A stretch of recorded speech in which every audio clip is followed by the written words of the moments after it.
नमस्कार, मैं हूं रवि श्रीवास्तव। इंडिया न्यूज़ के डिजिटल प्लेटफॉर्म पर आपका स्वागत है। मैं इस समय मौजूद हूं सुल्तानपुर में रेलवे जंक्शन पर, जहां पर पुरानी पेंशन की बहाली की मांग को न माने जाने को लेकर के यहां पर उत्तर रेलवे मजदूर यूनियन के जो पदाधिकारी हैं वो द्विदिवसीय मतदान यहां पर कर रहे हैं। हमारे कैमरामैन दिखाएंगे कि यहाँ पर रेलवे जंक्शन के प्लेटफॉर्म नंबर 1 पर मतदान पेटी यहाँ पर रखी हुई है और उत्तर रेलवे मजदूर यूनियन के पदाधिकारी यहाँ पर मौजूद है।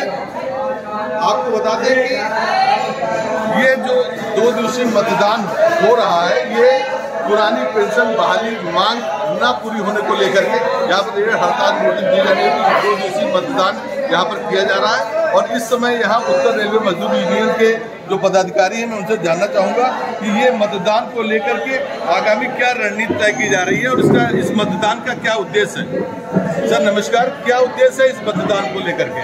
मैं पंकज दुबे, उत्तरी रेलवे मजदूर यूनियन का सहायक मंडल मंत्री, शाखा मंत्री सुल्तानपुर। इस मतदान का उद्देश्य 2004 से national federation of Indian railwaymen के महामंत्री श्री एम राघवैया जी के द्वारा जो न्यू पेंशन को लागू किया गया था सरकार के द्वारा, उसके विरोध में हम लोग लगातार लड़ते चले आ रहे हैं। उसका नाजायज़ तरीके से सरकार हम लोगों के साथ कार्य कर रही है। खुद तो पेंशन ले रहे हैं हमारे सरकार के नेता, लेकिन हमारे जो कर्मचारी 60 वर्षों से नौकरी करने के बाद जब वो रिटायर होंगे तो उनको पेंशन नहीं मिलेगा। उसी के विरोध में national federation of Indian railway, इसे डॉक्टर एम राघवैया, उत्तरी रेलवे मजदूर यूनियन के महामंत्री श्री BC शर्मा जी के द्वारा पूरे इंडियन रेलवे में एक मतदान के द्वारा ये सरकार को बताया जाना है कि अगर आप हमारी नहीं सुनेंगे तो हम फरवरी में एक ज्ञापन देते हुए हड़ताल की तरफ बढ़ने का काम करेंगे। ये मतदान केवल रेलवे जंक्शन सुल्तानपुर पे हो रहा है, ये कहाँ ये हो रहा है?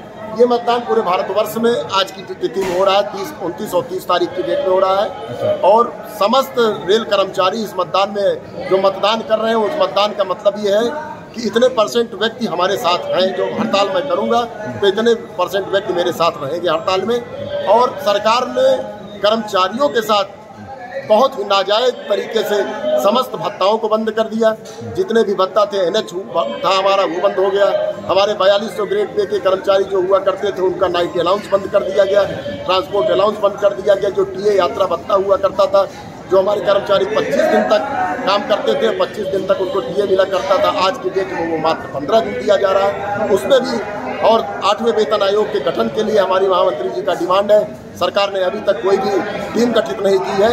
इसके लिए हमारे समस्त केंद्रीय कर्मचारी किसी भी विभाग के हों, वो सब हमारे साथ हैं, चाहे वो राज्य सरकार के कर्मचारी हो, चाहे केंद्र सरकार के कर्मचारी हो, सब जो है हमारे साथ हड़ताल में शामिल होने के लिए हर जगह जगह मतदान पूरे भारतवर्ष में कर रहे हैं।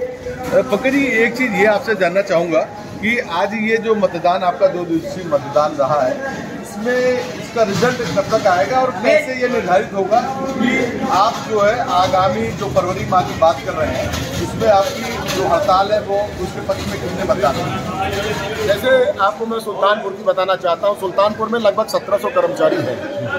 अब 1700 कर्मचारियों में अभी तक कल के दिन जैसे हम लोगों ने सेक्शन में 2-3 जगहों पर हमारे आदमी जब लगे हुए हैं होटल वाले के लिए, कल की डेट तक हमको 614 मत हमको प्राप्त हो चुके थे और आज का भी पूरा दिन बाकी है। अब जितना वोट हमको पड़ेगा वो मैं काउंट कर लूँगा। काउंट करने के बाद आपको मैं 5 बजे तक शाम को आपको मैं रिजल्ट बता दूंगा कितने % कर्मचारी हमारे साथ हड़ताल में शामिल होने के लिए अपना मत देंगे। बहुत बहुत धन्यवाद पंकज जी। जैसा कि इन्होंने बताया कि जो पुरानी पेंशन की जो बहाली होनी थी, उसकी मांग को न माने जाने के विरोध में ये 2 दिवसीय यहाँ पर रेल कर्मियों द्वारा यहाँ पर मतदान किया जा रहा है। और शाम को 5 बजे के बाद जो मतगणना होगी, उसमें जितने % मतदान हुआ होगा उसी के आधार पर यह निर्णय लिया जाएगा कि फरवरी माह में यहाँ पर रेल हड़ताल पूरे भारतवर्ष में की जाए। और जो पुरानी पेंशन है उसकी बहाली को लेकर के ये जो उत्तर रेलवे मजदूर यूनियन के जो पदाधिकारी हैं, ये अपनी लड़ाई उस रेल हड़ताल के माध्यम से करेंगे। सुल्तानपुर से कैमरा पर्सन शैलेश श्रीवास्तव के साथ रवि श्रीवास्तव, इंडिया न्यूज़।